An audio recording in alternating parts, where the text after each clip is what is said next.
What's up, everybody? Welcome back to another episode of Newt News. We are so excited to be joined today by Brooke Grimsley. She's super plugged in with Cardinals Nation, and she's featured on 101 ESPN. So really, it's such an honor to have her in studio with us today. Thank you so much for joining us. Yeah, thank you guys so much for having me. I've been following along and listening to some of the podcasts too, and I think I follow just about every single one of you guys individually, and I pay attention to all the hard work that you guys are doing too. So, congrats on that. Thank you so much. That means a lot. So I think the first thing we wanted to ask about today was just a couple of quick questions that we like to ask a lot of our guests. We really want to know who are your favorite Cardinals, both all time and currently. Oh gosh. Okay. So, all time, I think I would have to say this is a tough one because there's a couple. Obviously, we know the rich Cardinals history. I had the pleasure of meeting Bob Gibson before he passed away. I was able to go to one of his street dedications, and so I've heard so much about him. I know how he changed the game. Obviously, everything that he's done in the Cardinals organizational history. And so when I got to meet him in person, at a street dedication, that would just felt like, I don't know, meeting like a superhero. So I would say Bob Gibson, because I don't think that there's many athletes out there that can emulate what he has done and just his intensity and everything that he went through, especially during that time period. I just think he was a very special human being. I feel like I have a couple. I also got to meet Lou Brock before he passed away, and he was so nice and kind to everything that you would expect with that. But I think finally covering Albert Pujols for his final season with the Cardinals, just that incredible story and being able to see it all play out. It felt like after that All-Star break that I was able to see Albert Pujols kind of, I would say, like prime Albert Pujols almost. Liz, it just felt like that. It was incredible.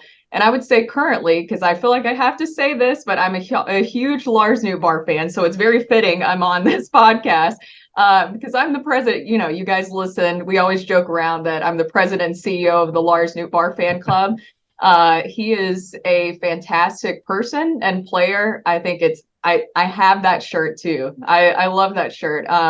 And so I think he's a great player. He's somebody that a lot of those players in the clubhouse respect too. And he's really worked on getting involved in the community. He's a part of Adam Wainwright's Big League Impact. So I think that he's a great overall person and player.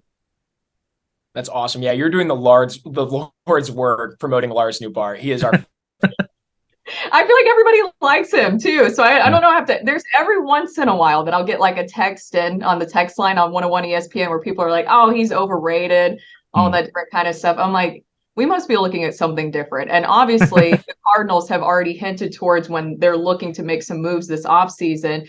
Lars is not going to be a part of that conversation unless it was something absolutely crazy that came across the table. Yeah, going off that, do you have a favorite Lars Nootbaar story, maybe an interaction with him or just something that you heard happen in the clubhouse? Um, Gosh, trying to think. I think that I'm trying to remember if there's one story in particular, but I just had a really good interview, like his big season where he was breaking out, and he's just a great personality, easy to get along with, and he was actually a star quarterback in high school, and so I discussed that with him. I just think that that kind of correlation between him and what we've seen, what he's been able to do in the outfield, I think that kind of has something to play with it. But he gets along so well with everybody in the clubhouse and is somebody that is like a personality that everybody gravitates to. That's awesome. We also wanted to ask real quick, do you have any favorite players that aren't on the Cardinals? I know some of the people we've interviewed didn't grow up as Cardinals fans, and also a favorite team that's not the Cardinals. Oh, a favorite team that's not the Cardinals. You guys are trying to get me in trouble, right? That's No, I know. We could be traitors, but Well, so a little bit of background with me. I grew up near Nashville, Tennessee, so it's sometimes just easier to say Nashville. But we had a plethora of baseball talent coming out of there, especially Vandy baseball is what got me into baseball. So the Vandy boys, Tim Corbin, everything that he has built with Vandy baseball, that is what got me into baseball. So I would really follow a lot of where those players went. David Price, he's also from my hometown. So that was one of my favorite players, seeing all the places that he went to. A lot of people gravitate towards Braves and Tennessee. So I kind of like the Braves, but there was never a team in particular that I was like, this is my team. It was more of just following where some of the Vandy players went. But I would say currently Mookie Betts is one of my favorite players right now because obviously he's fantastic and really, really good. But he's also from the area that I'm in. And so I remember when I was younger, he's about my age, but I remember when I was younger, a lot of guys that I went to school with played travel ball with him. And everybody was talking about Mookie Betts. Everybody was talking about how talented he was and just how special of a talent. So I think like I maybe just kind of that hometown sense or the fact that he's from the same area, I root for him a lot, except for when he's playing the Cardinals, of course. See what I did there to save myself from that? That's a wise move. Yeah. Yeah. So I guess we'll get this question out of the way because we talked about Lars. We have to ask everyone on the show this question. True. It's obligatory. Yeah, I got it behind me, as you can see. So Lars Nootbaar became best friends with a certain other player who might happen to be a free agent this offseason. And I just got to get Yamamoto? Is that who you're talking about? No. maybe. He's another guy that we should definitely go after. But so do you think the Cardinals have any shot of landing Ohtani, especially after the recent injury news and what's been going on with him? If he doesn't get Tommy John, then his value might be a little bit less, and he can still pitch. So what are your thoughts on that? I would absolutely love for the Cardinals to be able to bring in Shohei Ohtani. I think the likelihood is probably low, just because of the financial reasons. But having a player like Shohei Ohtani, there's been so much information coming out about when he plays and the cities that he goes to, the amount of people who go to that to see him. I mean, he brings in a lot of revenue. So in my mind, it makes a lot of sense to bring a player of that caliber, a unicorn, if you will, once in a lifetime type player. I just feel like probably the Cardinals are not going to spend that kind of money to get him. I would love it. Believe me, I've talked to Lars about it where I'm like, have you hyped up St. Louis enough? And so he has. Him and Shohei have a really close relationship despite the language barrier because Lars does not speak Japanese that fluently. Japanese is a very hard language to learn. I know, being part Japanese. And so I know that they are very, very close. He was close with a lot of the people from Team Japan and has great insight on all of them, including Yamamoto, Shohei, and all that different kind of stuff. I would love to see Shohei here, and I've said on the radio show that if he does, then I'll get a tattoo of Shohei as a unicorn, like maybe kind of centaur, you know what I'm talking about? So there's that incentive, that plus like the free zoo, St. Louisans, all that stuff. I wish it would happen, but I have a feeling that he's probably not going to be something that they're going to be able to afford. It's a lot of signs pointing in the right direction. That's pretty much the Andrew argument exactly, though. Okay. Yeah. Like Shohei makes a lot of money. He's a massive marketing tool. Yeah. So what number does his contract start with, especially after the injury? A lot of people before were saying 6. I heard crazy people say 7. I feel like it's got to be a 4 or a 5 now. I could see it being a 4 and 5, but then they probably are going to do a pretty good job convincing teams that what he's going to be able to bring value-wise. I don't know. I mean, it's really tough to tell with this injury. I know that his camp is kind of making it seem like it's not going to be that big of an issue moving forward, but for any team, you've seen what happened with the Mets this season. Spending a lot of money doesn't guarantee a lot of wins. And so I think that will make a lot of teams more hesitant. I thought it was interesting this past weekend, the news, a lot of people making a lot to do with his locker already being cleaned out and all that kind of stuff. That's going to be something interesting to watch with the Angels because they could have tried to move him at the trade deadline and maybe try to get some stuff in return. And for him to possibly just walk away from the Angels, which it almost seems like that's going to happen, that seems like that's a huge misstep by the organization. Yeah, they got nothing back for him. It's terrible. And they sold their future in order to try to contend. And none of that works, and they waived all those guys. So yeah. I did just think of one Lars Nootbaar kind of funny story. Because I went to Japan prior. Sorry to go off the rails a little bit. But I went to Japan prior, so I know how excited they get about their athletes and how it's a huge part of the culture and different things like that. And Lars said when he got to Japan for the World Baseball Classic, he thought like, oh, I can just go outside and, maybe just get something to eat and like look around. And he said as soon as he left his hotel room that he just got swarmed by people. I don't know if you saw those videos of when he arrived to Japan. He was like, he wasn't expecting that much fuss around it. And it seems like Japan just really embraced him. For him to be the first Japanese American to play for Team Japan, they really embraced him. And I think he was a little bit worried, and maybe some others too, of how if they would embrace him that way. But Japanese culture is so accepting in that way. And so it was just really exciting to see. And I think he's still dealing with like the new fandom, and he shoots commercials in Clayton now too. Or I don't know if you guys have seen that. His schedule's so busy, obviously, with him playing, that he will have to like shoot commercials for Japan here in town. And so he's been pretty busy with that. Now he has like over 1 million followers or something like that. It's just, he's like a superstar over there. That's something I felt like is really cool about him is you think of the Lars we knew coming up, and I was late to the Lars Nootbaar hype train. I was like fourth outfielder at best. Let's calm down a little bit. Yeah. Now I've got a front row seat now. But he seems like the exact same guy. And you would think with his career transforming seemingly overnight that would get to someone's head, but it doesn't seem like it at all. No, not at all. I mean, I think that he, of course, likes some of the newfound fame because that adds more commercials and stuff, but he hasn't let any of that get to him. One thing that always stood out to me is, players who make themselves available even after a loss and different things like that, because sometimes when you go to the clubhouse after a loss, it's a ghost town, right? But he's one of the guys that will always make himself available to the media members, and he's willing to hold himself accountable and try to speak for the team. And to me, I think that shows a lot about his leadership qualities. That's really cool to see. I was in Japan for a little bit, explored some of the baseball shops. And other than Ohtani, it was just all Nootbaar stuff. So, hey, if any owner knows how much value the Japanese fans bring, I guess the DeWitts know, second only to the Angels. So, yeah, something. There's a marketing opportunity here. Exactly. I know. Can you imagine all the shirts sold of Ohtani and Lars Nootbaar just together, and like all the promos you could do of them together? I think that would bring a lot of revenue in. Yeah, I'd buy that stuff for sure. We got to get back to the Cardinals, but one more Ohtani question. If you just had to put some money on it right now, where do you think he would end up signing?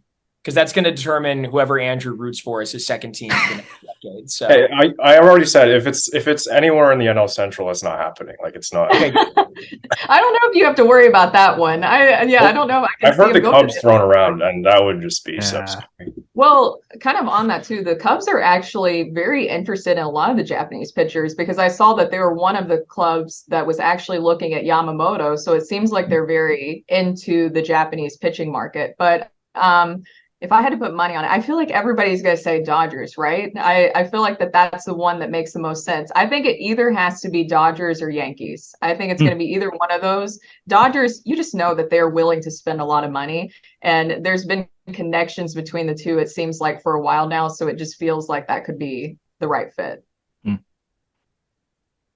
That'd be hard to deal with.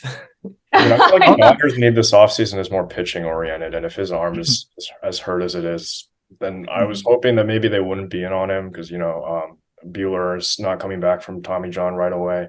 Kershaw's aging. He's been hurt a little bit. We don't know what's going on with Urias. He's probably not going to play again. A lot of those guys have gone down, and I feel like they're going to be in on the pitching market and maybe less so in the Ohtani market. At least that's my hope. Yeah, that's a fair point. It'd be interesting to see if there's potentially some early opt-outs in Ohtani's next deal too, because I don't know if teams are going to want to give out that $600 million, $500 million deal. Yeah. But if he signs like a 300, 400, that's like a 8-year long deal, but with opt-outs after year 2 or 3, once he shows he can pitch again, he might try to re-enter the market. If I'm betting right now, I'm saying the Mariners. I think they're the team. And that's another good one. That's another one that has possibly been a good fit. I know he has mentioned that he likes Seattle too. Yeah, and think about any rotation that doesn't need a starter right now. It's Seattle. They're like 8 deep, and so they can afford to pay him all the money he wants to be a hitter, and then see if the pitching comes on top of it. So that's my bet right now. Dodgers seems like the likely one, but I'm gonna go off the wall there. I know I like that better because it makes sense. but you know how the Dodgers are with like their money and what they're willing to spend. It just seems like never ending in a lot of ways. Yeah. And then with Urias, I know that we're about to get into pitching, but that was one that I thought would be a good fit for the Cardinals, and it made sense in a lot of ways. But then with everything that came out, there's absolutely no way, one, that it seems like he's going to be in the league anymore, and two, that the Cardinals would hopefully never touch a player like that anyways. Yeah, I just, the personality fit, it's just not going to work in St. Louis. Yeah. But the Mariners, Dodgers, that's all a great way to segue into the Cardinals pitching needs. The Cardinals apparently entered some, early discussions with the Mariners about young starters. The news that came back was not really very encouraging. I think a lot of people now believe the Cardinals are going to have to give up a lot more than initially thought to land some, exciting young starting talent. Are there any targets that you think the Cardinals should definitely be looking for, both free agent and on the trade market? I think that there is a lot of possible good fits for the Cardinals. It's going to be how that they acquire them. Now, I've been big under the belief that they should spend, if you say, and I know that I'll get into this quote from John Mozeliak this past weekend, but if you say that you're going to be aggressive, in the free agency this offseason, even with the performances that happened the second half of the season, late second half of the season, you're still going to be aggressive, then you should probably still do that. Because to me, with Miles Mikolas, this recent regression we've seen with him, I don't know if I trust him as even a number 3. And I always saw him as your number 3 going into next season. But now he's kind of profiling more as like a 4 or 5, even a 5 at times more recently. And if your pitching philosophy is going to go more in the way of swing and miss, then Miles Mikolas, he's not going to be necessarily that guy. You got to find some of that top of the rotation style guys, because you need more of that swing and miss. The thing that we've talked about so much on the morning show that I just think about too is when you think about the Phillies last season, you had that 2-headed monster, and the Cardinals need that. You don't have that answer going into next season. So I think some names that are intriguing. I know that Aaron Nola is not exactly sometimes fitting that profile, but I still think that could be a good fit for the Cardinals. But then again, with the pitching market right now, and we mentioned that Urias is now out of that discussion, Shohei Ohtani is out of that discussion. Aaron Nola's price, despite the season, is just going up and up and up.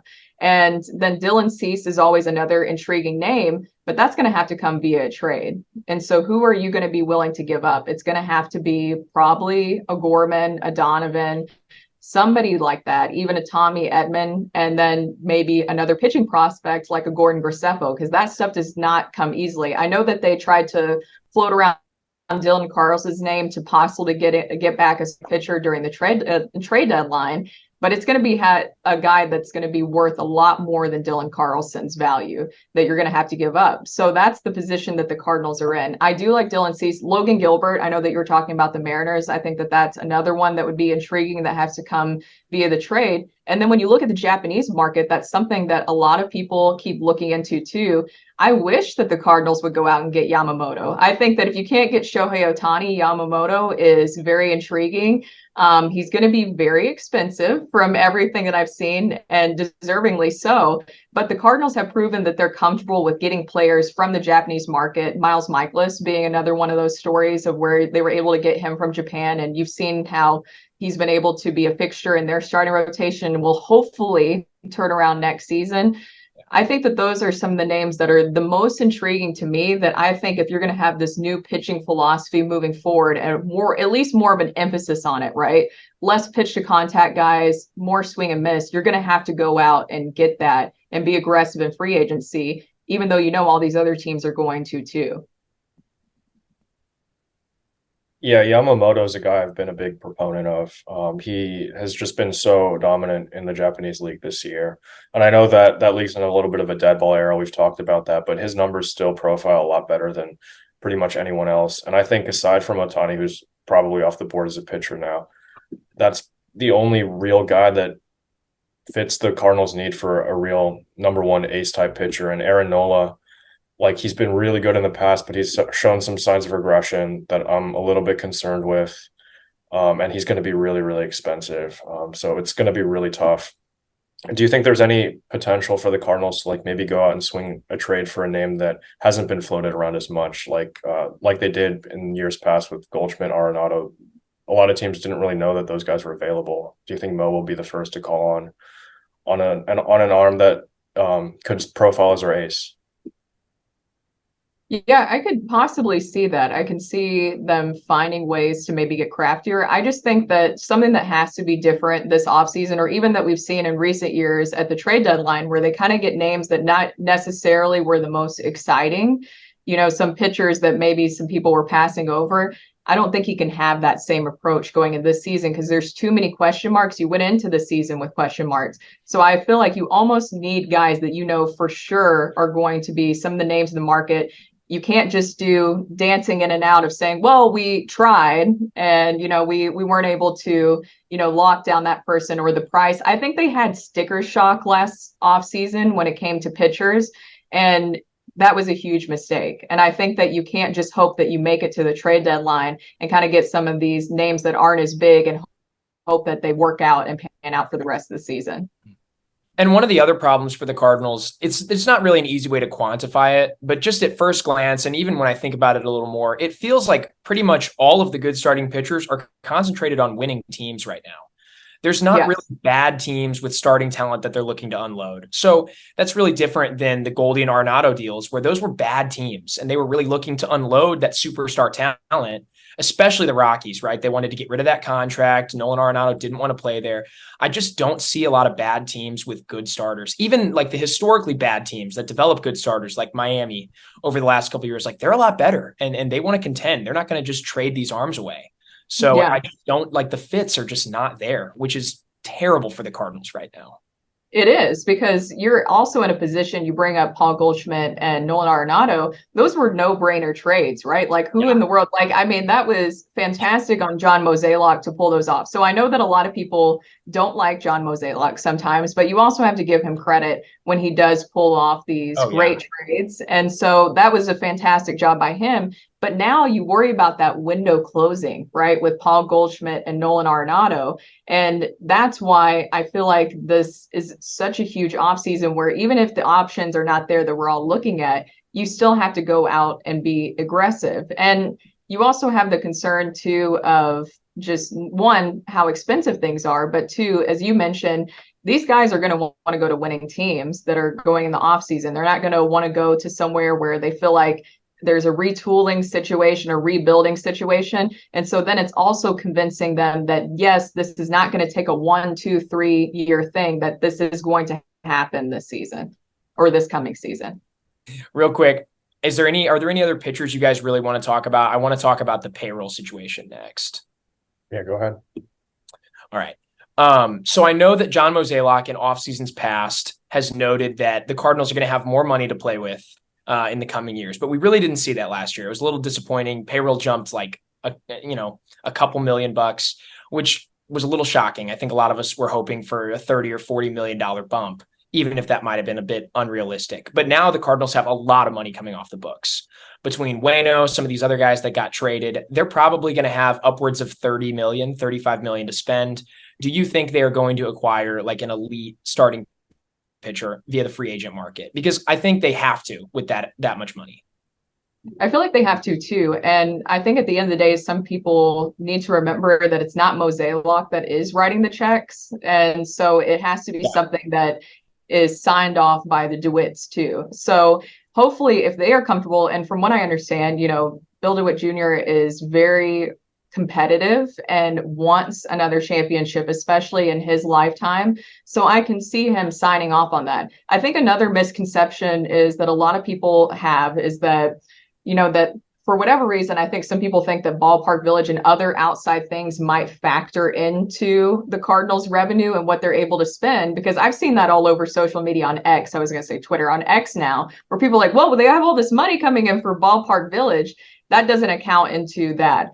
I think that one thing that is a little disappointing is that when you heard Mozeliak and them talk about last season, that the money that they got in from Albert Pujols and Yadier Molina's last ride, that was going to go more towards free agency. And look, Wilson Contreras was not cheap, right? But there weren't many people who were also bidding against him, the Cardinals, for him.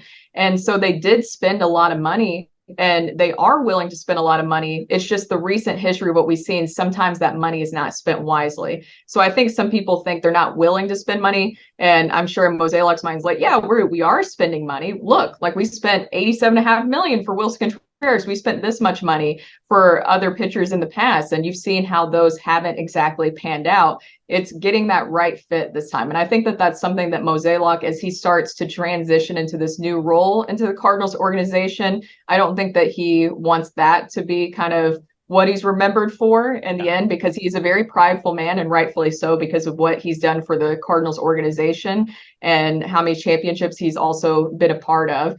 But I think that they are going to spend a good amount of money.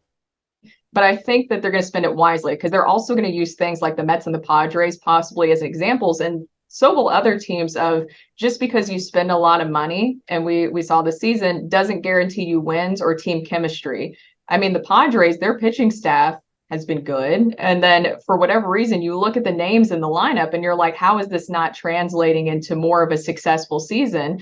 For whatever reason, it's not panning out personality wise. Something's not there. With the Mets this season, they spent all that money on pitching and other things, and it did not pan out. I think the Cardinals see that and know that they have to kind of tread this lightly while also living up to their word that this is not going to be something that you have to wait for in 2026 or 2027 or later on, that this is something they have to fix this season. Now, how much money they're going to spend, that'll be interesting, because I think I looked at it a few months ago, and they actually, starting pitching wise, are pretty high up there in payroll for this season, which I think might be surprising for a lot of people. But they have spent a lot of money starting pitching wise.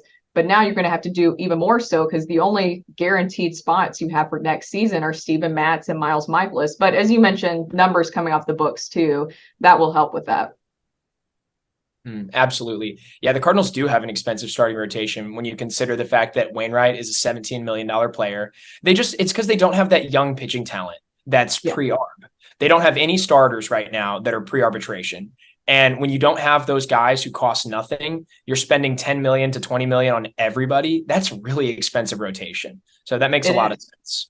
Do you see a way that the Cardinals can start developing those pre-arb guys? There's a lot of guys in the upper minors that seem kind of promising between Graceffo, Tink Hence, Ian Bedell. Are there any of those guys that you think could take a step and maybe contribute as early as next season? I think Tink Hence will be a part of this team next season. I've been saying that for a while now. I think that young core of Jordan Walker, Tink Hence, and Mason Wynn are going to be really exciting for years to come. And what role will he be in specifically? I think that possibly he could be another one of those pitchers in the conversation for being a closer for the Cardinals of the future. I mean, I think that there's a lot there talent-wise with Tink Hence and his abilities and what he's able to do. Gordon Graceffo has been intriguing this season because there's been, some highs and some lows with him. I know that he battled injuries, because I know that some people at various times this season are like, why don't we bring him up? Well, one, if you looked at his numbers, they weren't great at times. And then two, he also battled an injury, so that set him back a little bit. I think that he's someone that's really intriguing. I wish that we could see him soon. And he was one of the names that I was hoping that maybe they would be a September call-up so we could see a little bit of him. But I also understand with where the season's at and all that stuff right now, why maybe they wouldn't want to bring him up right now or right this second. Absolutely. But also you have the additions of, I think, that are intriguing are Tekoa Roby. Yes.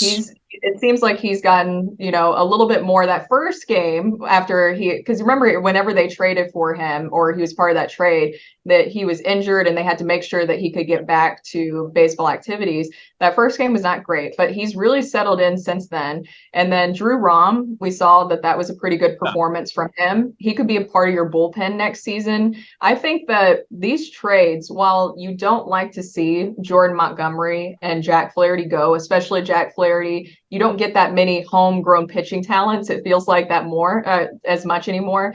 You hate to see them go, but at the end of the day, the Cardinals knew where they were at the end of the season, and you knew that those two were for sure going to hit free agency at the end of the season. They weren't going to stick around, anything like that. I know that some people think that because I've gotten pushback on that with the text line where they're like, how did you know that they're like, why would you know that they were going to do that? It's like, because one, Scott Boras is Jordan Montgomery's agent, and then Jack Flaherty, how many times has he gone through arbitration with the organization? He's somebody who is definitely going to see his worth in free agency. So to get those players that they got back in return, I think is really huge for the Cardinals organization, because if you just think about it, they just gave away rentals for some players, some young talent that can eventually help your club moving forward.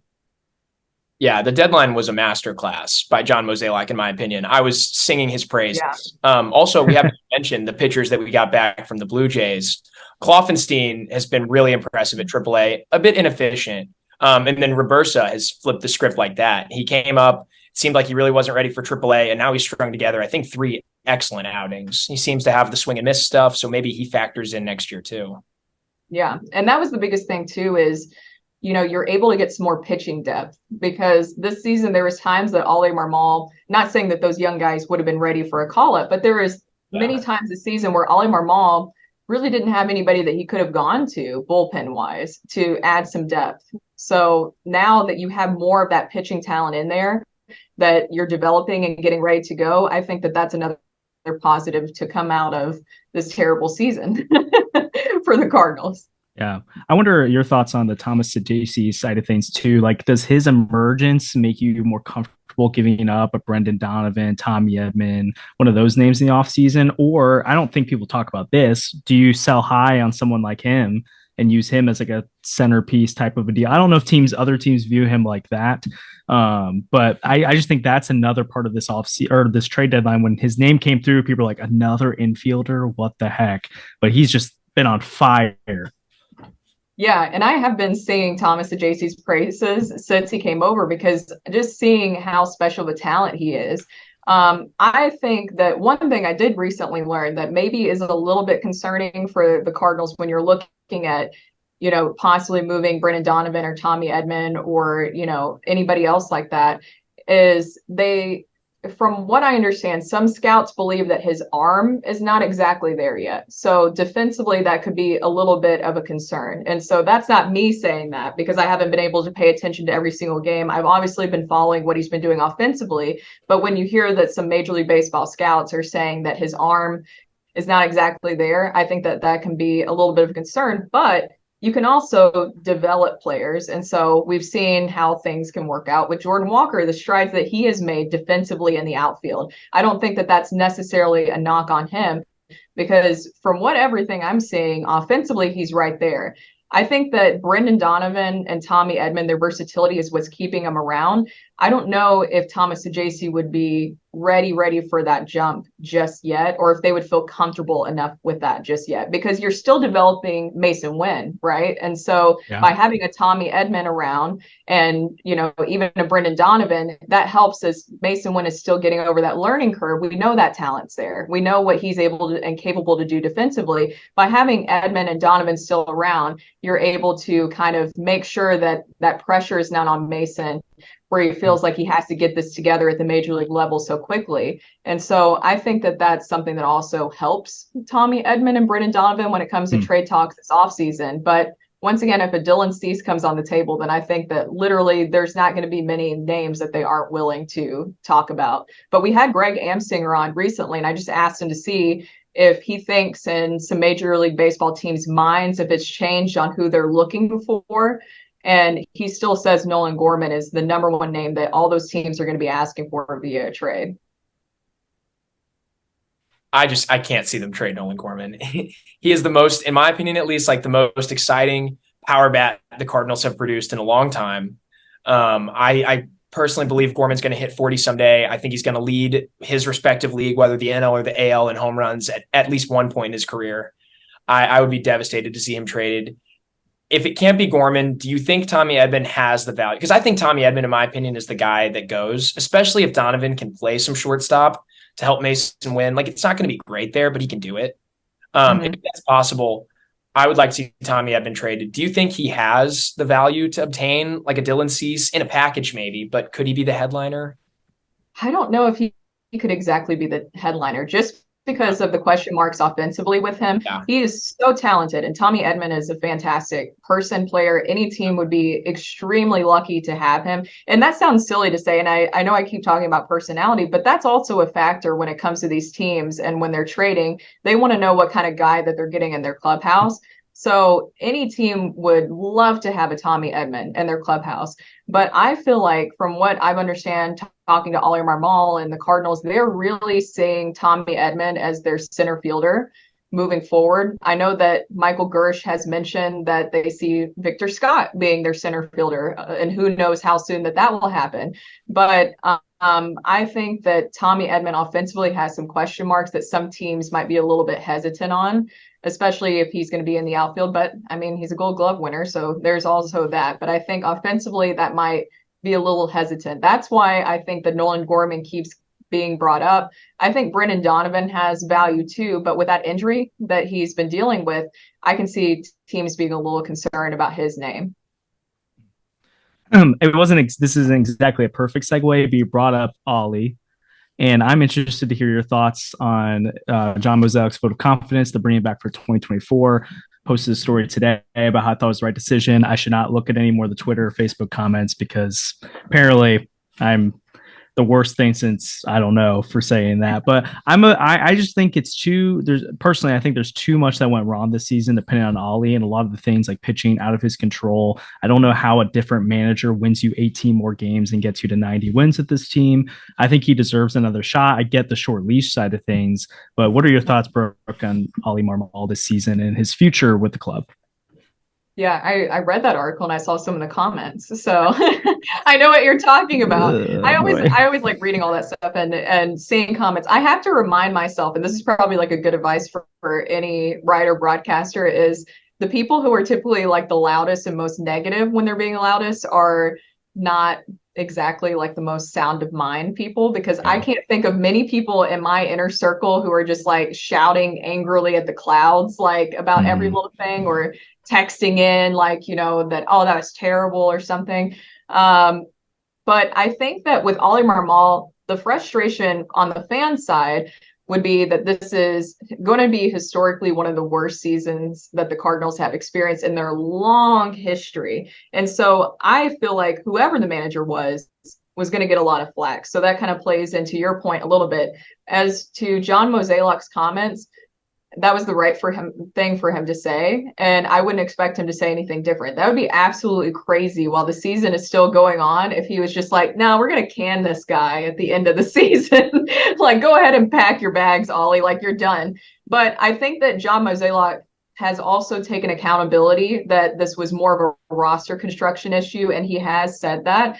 And maybe it's not the thing that everybody wants to hear, right? Like, people want even more. They want you to say, I'm sorry, and like this and that. But he has taken accountability for saying that this was a roster construction issue, and that this was the roster that Oli Marmol was handed.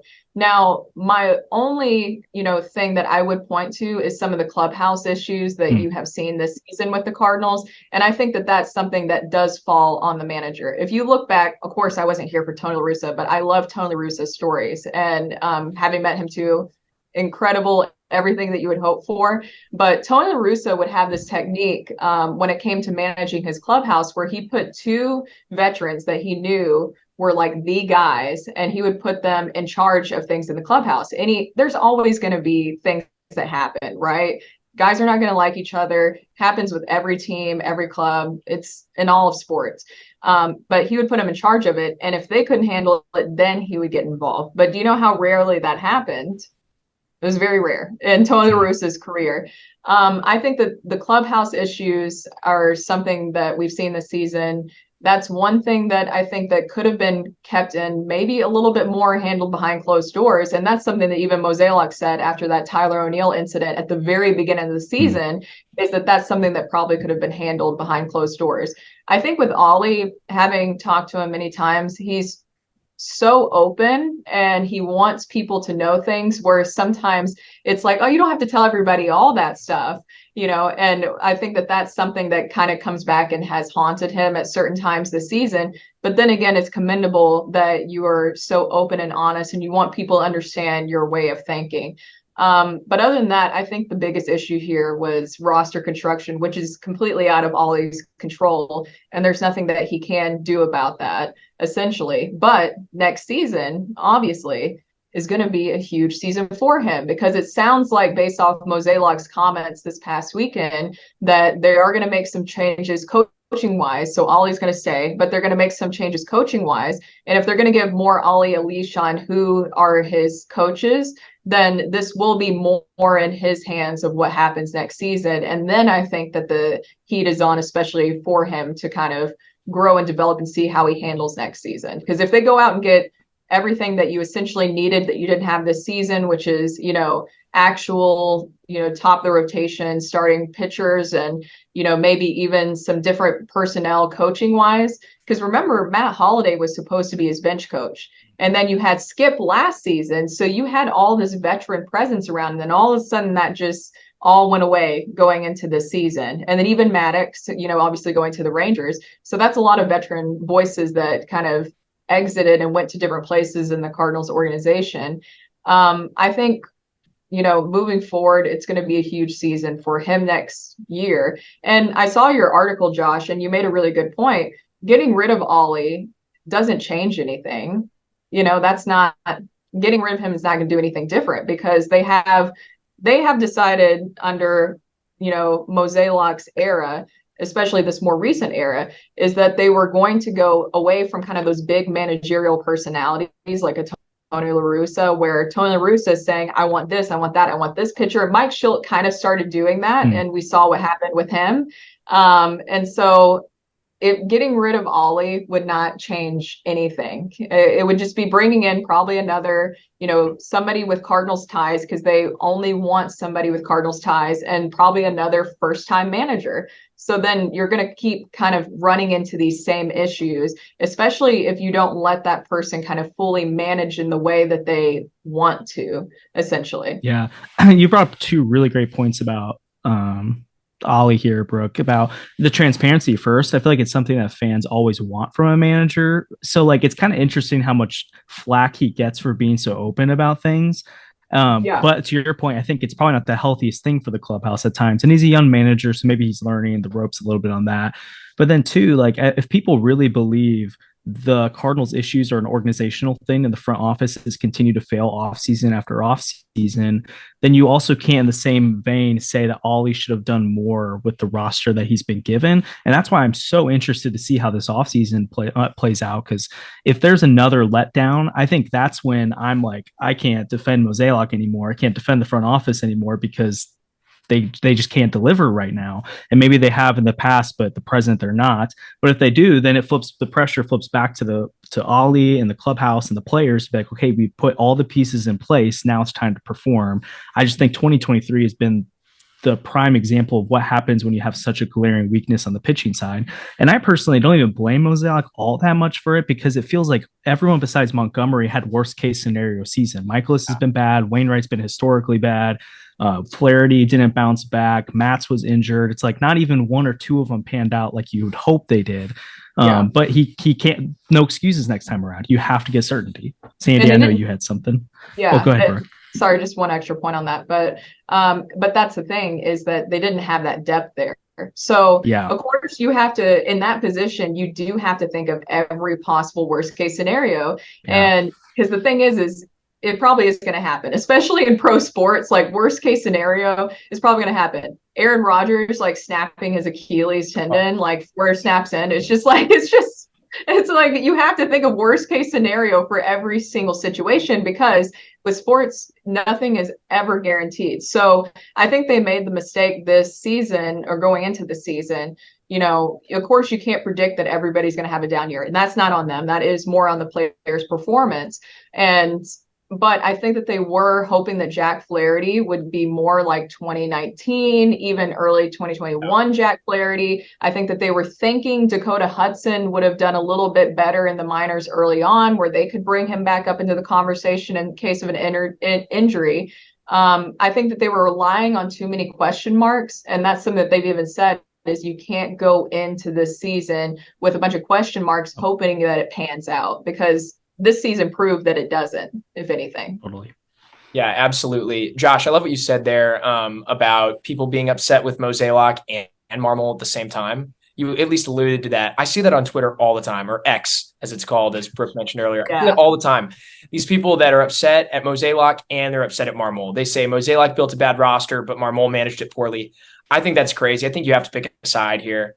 I tend to fall on the roster construction wasn't great. And I'm not an Oli truther. This podcast has seen me flip a few times on how I feel about Oli. I'm generally not an Oli truther, but at the same time, I'm not wanting him out right away. And I think exactly what you said makes a lot of sense, Brooke, about if you remove Oli, you're not doing anything to really change anything. You know, the Cardinals are going to do the same thing. They're going to bring back a very similar manager. And then you also brought something up that I wanted to discuss about his group of positional coaches. I don't think that gets talked about enough. I think some of the positional coaches this year have been really disappointing. They just aren't really filling the shoes of the old staff. And again, maybe that's roster construction. Maybe this is me projecting something onto them that's not their fault. But seeing so many pitchers take a step backwards, and even younger guys like Palante, like, where did this come from? Like, what is not being unlocked in him that they figured out last year? Last year, he was doing something that felt very sustainable. He was throwing the ball way outside and way low constantly and getting swings at stuff, keeping it on the ground. All of a sudden this year, he has a home run problem. Where does that come from? You know, also guys who just aren't able to stay healthy when they were last year and the year before. Like, that's crazy to me. And so I think the positional coaches, seeing some of them move on is going to be a very good development for the Cardinals. Yeah, I think that that's a really good point because, you know, you had people leaving the organization that definitely brought a lot to the organization, and Skip being one of them. I think that, you know, losing him, I remember just even the way that he interacted with players. Ollie does this too. So, but I'm just saying, like, how, you know, Skip was a lot more kind of hands-on going into BP, things like that. And even when you had Jeff Albert leaving, which I know every time I feel like I bring up his name, I feel like I have to, you know, be careful saying it because, you know, it felt like that was like Voldemort's name for a long time here in St. Louis, like where it's like you had to whisper it when you said it. But here's the thing about Jeff Albert is Jeff Albert, his hitting philosophy was something that John Mozeliak kind of attached to himself. So his hitting philosophy was something that was not just used here in the majors, but was also something that Mozeliak wanted to really have going on throughout the entire organization, minor league wise. So when Jeff Albert left, that sounds small, but that was something that actually shook up a lot of what Mozeliak kind of envisioned for the organization, and something that Mozeliak was kind of really attaching himself to, was to be able to, you know, have Jeff Albert and, you know, his more analytical approach and just the way that he handled things. I know that they talked about, you know, video and stuff with him, and how, you know, the way that he utilized a lot of stuff was something that John Mozeliak really was kind of attaching to. It felt like his legacy in a lot of ways. And so that really shook up things within the organization, you know, when Jeff Albert decided to leave, because I don't think that Mozeliak was expecting that or necessarily wanted that too. And so then you had that shakeup. Then you had Matt Holliday, which that's fantastic. That's almost like another hitting coach in itself is going to be, you know, being a part of your coaching staff. We know how close he is to Nolan Arenado. We know how close he is to so many people in Major League Baseball in general, and how many players too. I don't know why I was surprised by this. I didn't realize how many players that he works with in the league, hitting wise. Like, he is like essentially, I mean, Scott Boras, I don't know if he's hired him or not, but he should be hired by Scott Boras to be one of his hitting consultants. But I think that having all that happen, and with Maddox, I don't know if I can put him in the same category. I don't know if that was a surprise. I think they were wanting to kind of move on from Maddox's philosophy and bring in this new approach, because, you know, with Dusty, they really liked his resume is small, but they really liked his analytical approach. And I think that some people are surprised to know that Major League Baseball coaches do not make a lot of money. So it's really hard to kind of entice, you know, big names or somebody, you know, somebody with like a ton of experience. But they really liked what Dusty brought from an analytical side, and that's kind of what he's known for. It's funny, we had Adam Wainwright on, I think like a few months ago, when we asked him about Dusty. And he was like, you know, at first I thought he was just a stats nerd, but, you know, there's like, you know, there's things that I utilize. And so a pitcher like Adam Wainwright can decipher between the noise of what he needs to listen to and what he doesn't need to listen to. some of the younger pitchers, I could see how you've even seen with the hitters where if it's a little bit too much, then they get in their head a little bit. And Jordan Walker said it best this season when he kind of like blocked out some of that noise and just simplified everything. That worked out for him. But I think coaching wise, they're going to make some changes. Mozeliak hinted towards that, and maybe bring in some guys that are more of what Oli is looking for his coaching staff. And that's another big reason why it's big for Oli this coming season, because if this is more of his coaching staff, more of what he is looking for, then that's going to be a lot more on his shoulders and a lot more possible blame or even, pat on the back for him. Yeah, I like how you mentioned all of the staffing changes, and I think another thing that's gone under the radar, people have talked about this, but the lack of the veterans in the clubhouse that were there last year, like Albert Pujols was helping so many of the young hitters like filter through the noise, as you were saying. Like he can tell a hitter exactly what to do because he's been there and lived through every moment. And I think the absence of Yadier Molina, like I know everyone wants him to be the manager, I just don't see that happening. He doesn't seem like the personality that the front office would go with, but just to get him as like a consultant and make mound visits even, I feel like would make such a difference, because you saw Dusty Blake make a mound visit the other day, and I don't remember who it was, but the pitcher immediately gave up a home run to Castellanos, and that was just not a good look for the coaching overall. And I think we've seen that a lot more this season, where make a mound visit and it doesn't really help at all. And as a Cardinal fan who's grown up watching nothing but Yadier Molina make mound visits, like that just never really happened before, and it's disappointing. Well, yeah, he handled every aspect of it. I mean, I got to luckily witness during, Yadi's final years during spring training, and they didn't need it. If you're talking about coaching staff wise too, they didn't need a catching coach or strategist or anything like that. They didn't need that because they had Yadier Molina in their organization. During spring training, they had, kind of the coaches take the different position groups, and Yadi was always handling the catching guys. He was the one that was working with them, because who else are you going to learn from?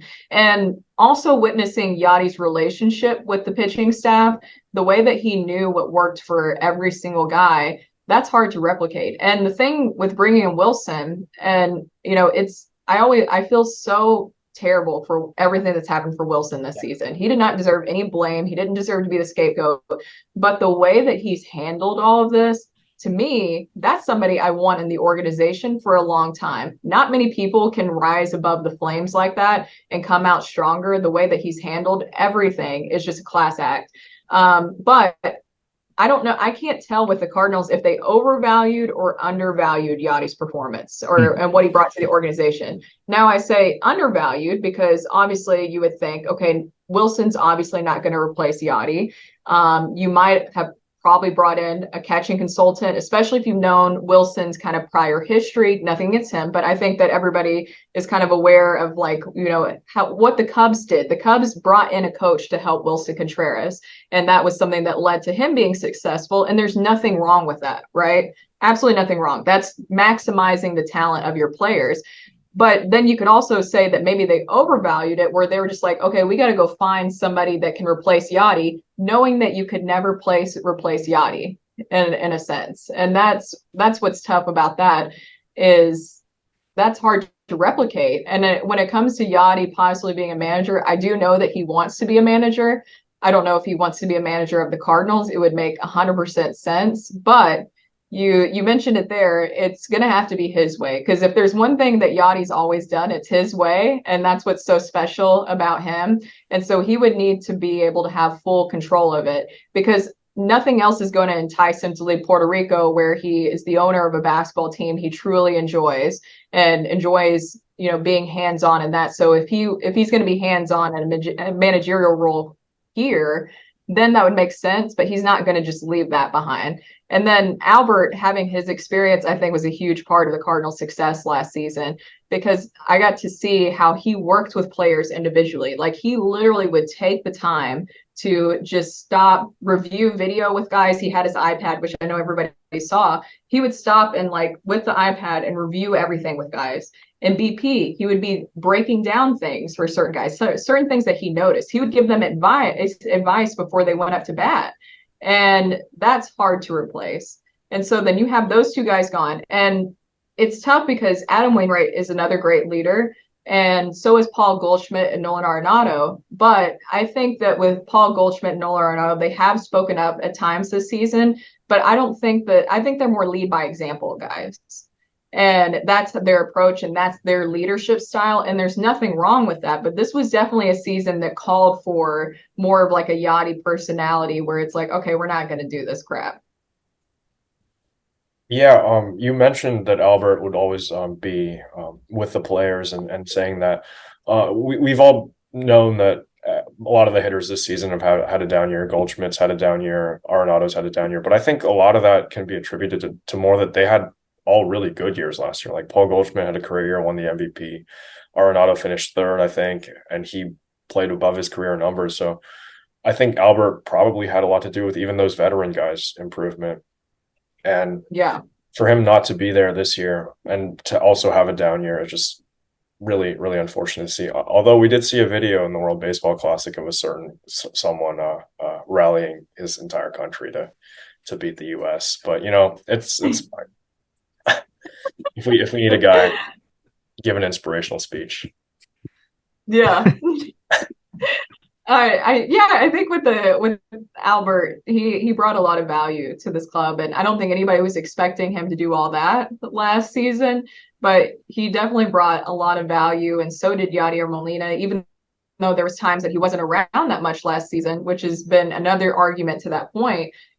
It's just that either way, they both brought a lot to the table, and that's hard to replicate. And also, Nolan Arenado was like a kid in the candy store having Albert Pujols there. I mean, remember during the Zoom era, as we're doing right now, before Albert came, he made that pitch to bring Albert Pujols back to St. Louis, and then that happened. I mean, Nolan really enjoyed having Albert Pujols around. They were super close. Yeah. So with Albert and Yachty being gone for a full year now, and we're seeing Adam Wainwright kind of the last, that old guard, almost certainly retiring after this season. Is there anybody you think can step up and be a leader outside of Goldie and Arenado? That's expected of them. Is there anybody else you see functioning as a natural leader on this team next year? I think that Miles Michaelis on the pitching side is somebody that is kind of being a lot more. He's always been vocal. Miles is hilarious, but he's always been vocal, but it seems like he's taking even more of that kind of leadership role amongst the pitching staff, at least from what I've observed. And then you mentioned Nolan and Paul Goldschmidt. Andrew Kisner is another one that a lot of the players really like. I know they kind of named him the captain. And Lars Nootbaar is another one that I think is very respected in that clubhouse as well as a leader. So there's several different leaders. I think that, a lot of different personalities, different things like that. But I see that it'll probably be like that group. Jordan Walker actually is kind of another one, even though he's so young. He definitely has all those leadership capabilities and is willing to speak up and different things like that.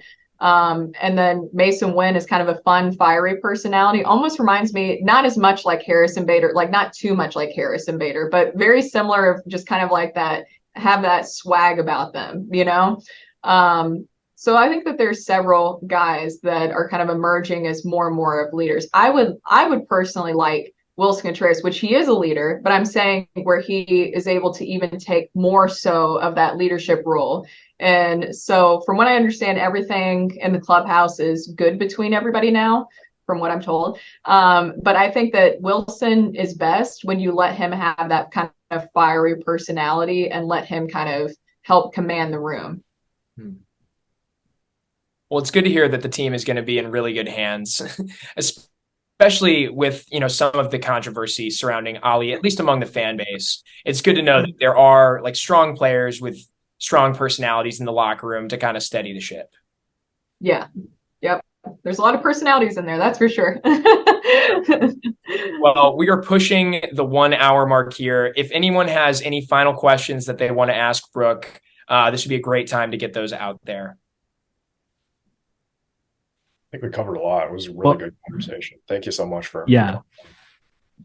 Yeah. I was going to say, did we brush on at all the Aaron Nola conversation? I might have missed that. Okay. Oh, are you talking about like wanting to ask about that interview the other day? Did want to Yeah, Oh, yeah, we can talk. we're pushing up on time, so don't feel like you need to go in depth. But I feel like No, that's it's something okay. that's really cool. Yeah, no, I can talk about it. Yeah, so the Aaron Nola thing, I think a lot of people were surprised where they're like, what does this mean? Does this mean he's coming to St. Louis? I got DMs from people like all over the place. They were just like, why did he come on your show? Like, is he going to St. Louis? And people asking me about that. Um, Bearer of bad news. It was more because he's involved with Big League Impact. And so Big League Impact is great about coming on our show and bringing on players to promote. Like we've had Tommy Edman on. Obviously, we do Wednesdays with Wayno. And so since Aaron Nola is in town, they were like, do you want to talk to Aaron Nola? And we're like, yeah, of course. And so we have to mention Big League Impact with him to make it make sense. But yeah, I think I was surprised that he was coming on because sometimes, with promoting charities, they'll be like, yeah, they'll be fine, but I can't do it. Like he was pitching that day. And so I think that says a lot about him that he was willing to come on and speak.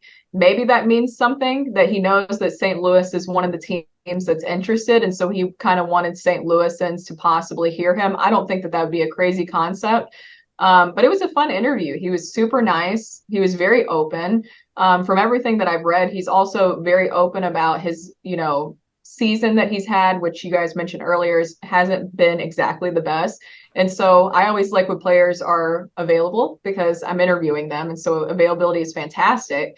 And then two, willing to own up to their mistakes and not pretend like something's not happening. And he was super nice. And I joked before the interview too that I would try to sneak in some St. Louis fun facts and see if I could just like subliminally, push some St. Louis stuff on him. And so he walked right into it because like he brought up to Randy, like, oh, I have some free time. And I was like, well, there's this, Forest Park and a free zoo. And he was like, oh, that sounds good. And my producer in the background was like absolutely losing it. He thought it was the funniest thing on earth. But yeah, that's how we got that interview, was mostly because he was promoting Big League Impact, which he has that relationship with Kyle Gibson. That's why he's involved, but also because of that has gotten to know Wainwright as well. That's so cool. Well, it's good to hear that you were kind of sneaking the St. Louis on him. That's what we need, sprinkle it in. Yeah, exactly. Subliminal messaging. We would love to see Nola in a Cardinals uniform next year. But we wanted to just say thank you so much for coming on the show with us. We really enjoyed getting to have this conversation with you, Brooke. Yeah, thank you guys so much. And like I said, keep up all the good work.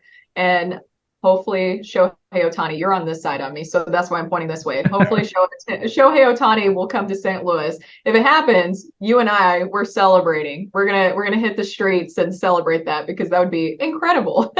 Hey, we got an Ohtani party lined up. If that ever happens, you're invited. Yes, that's what I like. Yeah. Katie Wu promised to have a party with Andrew if Ohtani came, so I'm sure there'd be a lot of people there. It'd be pretty awesome. Oh yeah. A giant celebration. Absolutely. All right. Well, thank you everybody for tuning in to this episode of Newt News. It's absolutely been a blast, as we just said, to have Brooke on. We have more exciting things lined up for you guys in the next few weeks. And remember, if you have any questions, we are always, down to ask our guests and then also just talk about them ourselves. So please leave them in the comments or interact with us on Twitter, which is X, whatever, Instagram, or, anywhere that you find your podcasts. So thanks everybody for tuning in.